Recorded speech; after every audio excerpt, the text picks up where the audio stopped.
Welcome students, জ্ঞানজ্যোতি coaching সেন্টারের পক্ষ থেকে তোমাদের সকলকে আরও একবার স্বাগত। আজকে আমরা আলোচনা করব DSM-4 এই যে বিষয়টা রয়েছে, যেটা তোমাদের সিলেবাসে রয়েছে এবং বলতে পারো যে এটা কিন্তু এক্সামের জন্য অবশ্যই একটি গুরুত্বপূর্ণ কি বলবো যে টপিক। তো এটা নিয়েই আজকে আমাদের ক্লাস বা আলোচনার বিষয় শুরু করার আগে জায়গাটা কিন্তু প্রত্যেক দিন তোমাদের সাথে আমি আলোচনা করে থাকি। দেখো, দুটো কন্ট্যাক্ট নাম্বার দেখতে পাচ্ছ, ডেসক্রিপশন বক্সেও আমাদের যোগাযোগ করার যেই নাম্বার রয়েছে সেটাও রয়েছে। তোমরা যারা চাইছো আমাদের সাথে যোগাযোগ করতে, যে কোনো একটি নাম্বারে কল করে কিন্তু আমাদের সাথে যোগাযোগ করে নিতে পারো। অ্যাডমিশন প্রসেস চলছে এবং আমার অনলাইন ব্যাচের ক্লাসেস কিন্তু সাকসেসফুলি চলছে।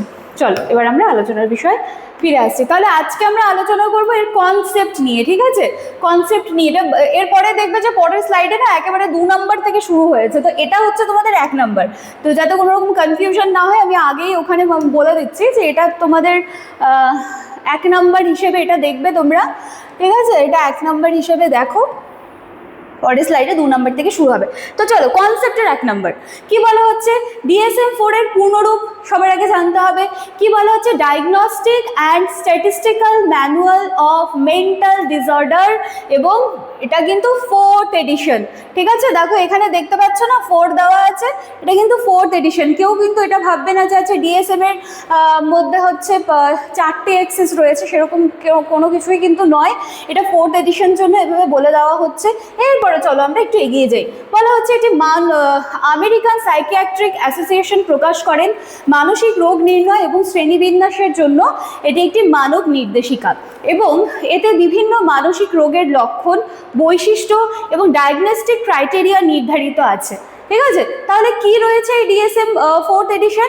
এটা কিন্তু বলা হচ্ছে যে মানসিক রোগ নির্ণয় এবং শ্রেণী বিন্যাসের জন্য এটা একটি মানক নির্দেশিকা, এতে বিভিন্ন মানসিক রোগের লক্ষণ বা বিভিন্ন মানসিক রোগের যে বৈশিষ্ট্য সমূহ রয়েছে সেইগুলো এবং তার ডায়াগনস্টিক ক্রাইটেরিয়া সমস্ত কিছু কিন্তু এগুলোর মধ্যে নির্ধারিত রয়েছে। এইটাই হলো DSM-4, ঠিক আছে? জটিলে যাবে না, সহজ করে বিষয়গুলোকে বুঝবে। আচ্ছা চলো, এর 5টা এক্সেস রয়েছে। কি কি? ক্লিনিক্যাল ডিসঅর্ডার 1 নম্বরে রয়েছে, 2 নম্বরে রয়েছে পার্সোনালিটি ডিসঅর্ডার্স, 3 নম্বরে রয়েছে জেনারেল মেডিকেল কন্ডিশনস, 4 নম্বরে রয়েছে সাইকোসোশিয়াল প্রবলেমস, 5 নম্বরে রয়েছে গ্লোবাল অ্যাসেসমেন্ট অফ ফাংশনিং, ঠিক আছে? এই যে 5টা এক্সেস এক্সামে আসলে পরে কিন্তু এভাবে গুলাবে না, কখনো 1 নম্বর লিখে দিচ্ছ, 5 নম্বরটা 2 নম্বরে করে দিচ্ছ, এভাবে কিন্তু করবে না। যেইভাবে রয়েছে 1 2 3 4 5 সিরিয়ালি এভাবেই কিন্তু লিখবে, ঠিক আছে? আচ্ছা, এরপরে চলো বলা হচ্ছে যে এটি মনোরোগ নির্ণয়ে একটি বৈজ্ঞানিক এবং পদ্ধতিগত কাঠামো প্রদান করে, ঠিক আছে? আচ্ছা এবারে চলো, এবারে কি বলা হচ্ছে, ডিপ্রেসিভ অ্যান্ড ইটিং ডিসঅর্ডার। এটা কি বলা হচ্ছে দেখি, চলো। বলা হচ্ছে আইডেন্টিফিকেশন অ্যান্ড পসিবল কজেস এর কি আছে। দেখো, ডিপ্রেসিভ ডিসঅর্ডার বলা হচ্ছে এটি এমন একটি মানসিক অবস্থা যেখানে ব্যক্তি দীর্ঘ সময় ধরে দুঃখ, হতাশা, আগ্রহহীনতা ও আত্মবিশ্বাসের অভাব অনুভব করে, ঠিক আছে? আচ্ছা, এর লক্ষণগুলো কি কি থাকবে, যে অতিরিক্ত দুঃখবোধ বা হচ্ছে ঘুমের সমস্যা, ক্ষুধা মন্দা বা আত্মহত্যার চিন্তা বা মনোযোগের অভাব, এই সিমটমসগুলো কিন্তু দেখতে পাওয়া যায়। তো সেটা কিন্তু ডিপ্রেসিভ ডিসঅর্ডারের মধ্যেই হবে। এবার এগুলো কেন হয়, সম্ভাব্য কারণগুলো দেখো কি আছে, যে পারিবারিক সমস্যা বলো বা জিনগত কারণ, ব্যর্থতা বা মানসিক আঘাত বা মস্তিষ্কে কোনো রকম রাসায়নিক ভারসাম্যহীনতা তৈরি হলেও কিন্তু এই যে ডিপ্রেসিভ ডিসঅর্ডার এগুলো কিন্তু লক্ষ্য করা যায়। তারপরে দেখো কি রয়েছে, ইটিং ডিসঅর্ডার্স। এটা কি? এটি খাদ্যাভ্যাস জনিত একটি মানসিক সমস্যা। এটা 2 রকমের হতে পারে। অনেক সময় দেখবে কেউ ওভার ইটিং করতে শুরু করে দেয়, অতিরিক্ত খাওয়া শুরু করে এবং তারপরে কিন্তু বমি করার যে প্রবণতা সেটা হয়ে যায়। এবং আরেক রকমের কি হয়, যে খাবার না খাওয়ার প্রবণতা, ঠিক আছে? এখানে আবার 2 রকমের আমরা মানে কি বলবো, যে 2 রকমের লক্ষণ এখানে দেখতে পাচ্ছি। আচ্ছা, কি হয় দেখো, ওজন নিয়ে অতিরিক্ত চিন্তা, তখন দেখা যাচ্ছে যে সেই যে ওজন নিয়ে চিন্তা করছে, সকলে মিলে বলছে, তখন সেখান থেকে মানুষ আস্তে আস্তে কিন্তু একটা ডিসঅর্ডারের দিকে চলে যাচ্ছে, যে এত বডি শেমিং হচ্ছে, সবাই মিলে বলছে, দেন চলো তাহলে আমি এবার খাওয়াটাই ছেড়ে দিচ্ছি, ঠিক আছে? তখন কি হয়, যে অতিরিক্ত চিন্তা ভাবনায় চলে আসে মানুষ। খাদ্য নিয়ন্ত্রণের ক্ষেত্রে দেখা যায় যে ডায়েট, সেখান থেকে ওভার ডায়েট শুরু হয়ে যায়, ঠিক আছে?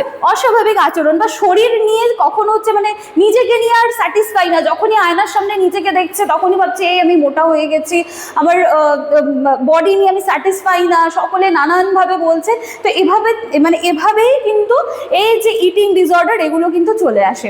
আচ্ছা, কারণ কি? কারণ হচ্ছে সামাজিক চাপ, আত্মসম্মানের অভাব, মিডিয়ার প্রভাব বা পারিবারিক চাপ, এই সমস্ত কারণে ইটিং ডিসঅর্ডারসগুলো দেখতে পাওয়া যায়। তারপর রয়েছে ওসিডি অ্যান্ড সিজয়েড ডিসঅর্ডার। ঠিক আছে, এখানে দেখো এই যে ওসিডি, এটা নিয়ে কিন্তু কম বেশি আমরা সকলেই শুনি, তাই না? আচ্ছা, এটা কি বলা হচ্ছে যে অবসেসিভ কম্পালসিভ ডিসঅর্ডার। আচ্ছা, এটা কি জিনিস? এটি এমন একটি মানসিক ব্যাধি যেখানে ব্যক্তি বারবার একই ধরনের চিন্তা করে বা কোনো একটা কাজ বলো বা সেটা করেছে তার প্রতি একটা অবসেশন তৈরি করে বা অবসেশন তৈরি হয়ে যায় এবং একই কাজ বারবার তার মধ্যে সেই অবসেশনটা তার মধ্যে কম্পালশনে পরিণত হয়ে যায়। ঠিক আছে, তো এই হচ্ছে সেই জায়গাটা। যেমন দেখো যে বারবার হাত ধোয়া, কেউ একবার হাত ধুচ্ছে, তার মনে হচ্ছে যে আমার ধোয়াটা কমপ্লিট হচ্ছে না, আমি আরেকবার ধোবো। তো এভাবে জিনিসটা আবার রিপিটেশনে চলে যাচ্ছে। তারপর হচ্ছে দরজা বন্ধ হয়েছে কিনা সেটা বারবার দেখা। বা তোমরা এটাও দেখবে যে আমরা যখন বাইরে থেকে বের হয়ে যাই তখন কি হয় যে সেই যে গ্যাস যেটা রয়েছে সেটা না বন্ধ করে দিই, আমরা যাচ্ছি বেশ অর্ধেক রাস্তায় মনে পড়ে আরে আমি এটা করেছি তো, বাড়িতে আমি সেটা গ্যাস বন্ধ করে এসেছি তো, বা আমি লাইটগুলো অফ করে এসেছি তো। তো এই ধরনের লক্ষণ কিন্তু কম বেশি আমরা সকলেই ফেস করে থাকি। তো এগুলো কেন হয়? মস্তিষ্কের রাসায়নিক সমস্যা, উদ্বেগ বা পারিবারিক প্রভাব, এই সমস্ত কারণে কিন্তু এই ওসিডি লক্ষ্য করা যায়। তারপরে দেখো কি রয়েছে সিজয়েড ডিসঅর্ডার। এটা কি? এটি একটি ব্যক্তিত্বজনিত ব্যাধি। আচ্ছা, ব্যক্তিত্বজনিত ব্যাধি কি বলা হচ্ছে? যে ব্যক্তি সামাজিক সম্পর্ক এড়িয়ে চলে এবং একা থাকতে পছন্দ করে।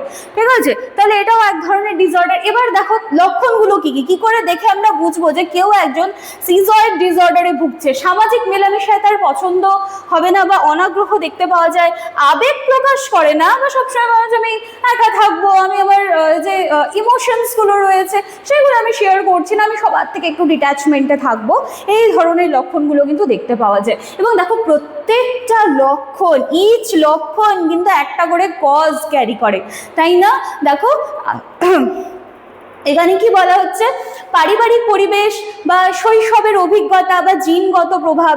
এই যে শৈশবের অভিজ্ঞতা, মনে করো যে ছোটবেলায় তার সাথে এরকম কিছু একটা ঘটনা হয়েছিল যার পর থেকে সে না সোশ্যাল হতে খুব ভয় পায়, একা থাকতে পছন্দ করে, বা সেখানে দেখা যাচ্ছে যে তার পারিবারিক পরিবেশের কারণেও হয়তো সে সকলের সাথে মেলামেশা আস্তে আস্তে বন্ধ করে দিয়েছে। বা অনেক সময় দেখা যায় যে জিনগত প্রভাবেও জিনিসগুলো কিন্তু দেখতে পাওয়া যায়। ঠিক আছে, তো এই হচ্ছে কিন্তু বিষয়। এখান থেকে কিন্তু আরও কিছু জায়গা রয়েছে যেগুলো কিন্তু ডিটেলস আলোচনার প্রয়োজন। এই যে দেখো ক্লিনিক্যাল ডিসঅর্ডারের মধ্যে কোন বিষয়গুলো আসবে, পার্সোনালিটি ডিসঅর্ডারের মধ্যে কোন বিষয়গুলো আসবে, এইগুলো কিন্তু অনেকটা জায়গা রয়েছে আলোচনা করার, যেইগুলো জানতে হলে আমাদের অনলাইন ব্যাচের ক্লাসে কিন্তু তোমাদেরকে যোগাযোগ করে নিতে হবে, সেখানে কিন্তু আমি ডিটেলস আলোচনা করি। এবার দেখো এই বিষয়গুলো অনেকটা জায়গা রয়েছে জানানোর, এবং একটা ভিডিওতে এত কিছু দিলে তোমাদেরও আর দেখতে ভালো লাগবে না। তো এই হচ্ছে ভীষণ কি বলবো যে শর্টকাট তো নিশ্চয়ই না, কারণ অনেক স্টুডেন্টসরা রয়েছে যারা কিন্তু এই ইউটিউবের ক্লাসেসগুলো দেখেই কিন্তু কম বেশি পড়ছো বা এখান থেকে কিন্তু হেল্পফুল তোমরা অনেকেই হচ্ছ, যার জন্য কিন্তু এটা কখনোই ভাববে না যে ভীষণ ছোটোভাবে বা যেমন তেমন করে একখানা উপস্থাপন, মোটেই নয়। এখানেও ডিটেলস কিছু রয়েছে, কিন্তু আরও ডিটেলস রয়েছে যেগুলো জানা কিন্তু খুব প্রয়োজন, এবং সেগুলো কিন্তু আমি আমার যে ক্লাস রয়েছে সেখানে আলোচনা করে থাকি। তো এই হচ্ছে পুরো বিষয়টা। এছাড়া তোমরা যারা চাইছো আমাদের সাথে যোগাযোগ করতে, দেখো এখানে দুটো নাম্বার রয়েছে, ডেসক্রিপশন বক্সে নাম্বার রয়েছে, কল করো, আমাদের সাথে যোগাযোগ করে নিও। দেখা হচ্ছে আবার নেক্সট দিনের ক্লাসে। Thank you.